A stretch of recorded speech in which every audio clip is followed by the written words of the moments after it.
एकदा काय झालं, चांदोबा बसला रुसून. आकाशात कुठे तरी लांब गेला पळून.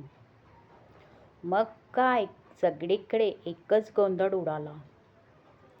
काळ्याकुट्ट अंधारात चांदोबा कुठे गेला? सगळ्यांच्या समोर मोठा प्रश्न पडला. जो तो डोक्याला हात लावून बसला. रात्रीच्या वेळेला प्रकाश कोण देणार? काम रात्रीची आता कशी होणार? मग सगळेजण सूर्याकडे एकटक पाहू लागले. तसा सूर्य म्हणाला, दिवसभर मी आणि रात्रीही मीच. दोन दोन कामे मला नाही जमणार. कुठे गेला चंद्र? शोधा तुम्ही त्याला. त्याशिवाय मी काम नाही करणार. मग चांदण्याचे पोलीस गेले चांदाला शोधायला. मग पहाट होता होता सगळे गेले झोपायला. सूर्याचा सर्वांचा राग आला. भारी दिवसभर राग ओकीत फिरली स्वारी. पण सूर्याला चंद्र काही दिसलाच नाही.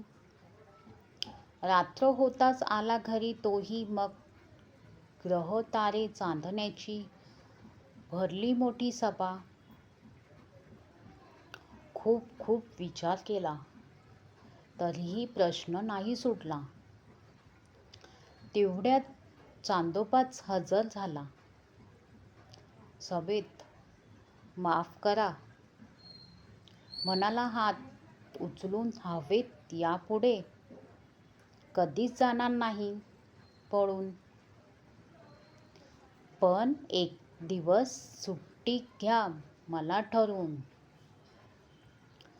चांदोबाचे बोलणे ऐकून सभेत मोठा गोंधळ झाला.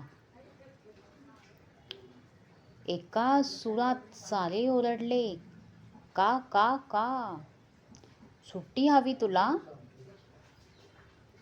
आकाशातल्या लोकांना कधीच सुट्टी नसते. घ्यायची नसते कट्टी. खूप गोंधळ झाला. हमरी तुमरी झाली. कोण म्हणाले सुट्टी घ्या, कोण म्हणाले नाही. गोंधळच. तिथे मतदान पार पडले. चांदोबाच्या सुट्टीला खूप नकार मिळाले. चांदोबा आपला नाराज झाला. मनातल्या मनात साऱ्यांवर रागावला. तेव्हापासून चांदोबा नीट काम करीत नाही. वेळेवर कामाला कधीच येत नाही. 14 दिवस छोटा होतो, 14 दिवस मोठा. त्यामुळे कामाचा फार होतो तोटा. सूर्यावर मात्र तो खूप खूप रागावला. तोंड सुद्धा बघणार नाही असे तो म्हणाला. सूर्य येताच आकाशात तो जातो निघून. कुठेतरी भटकत बसतो काळे कपडे घालून. अमावास्येच्या रात्री हमखास जातो पळून. एक दिवस पौर्णिमेचा काम करतो हसून.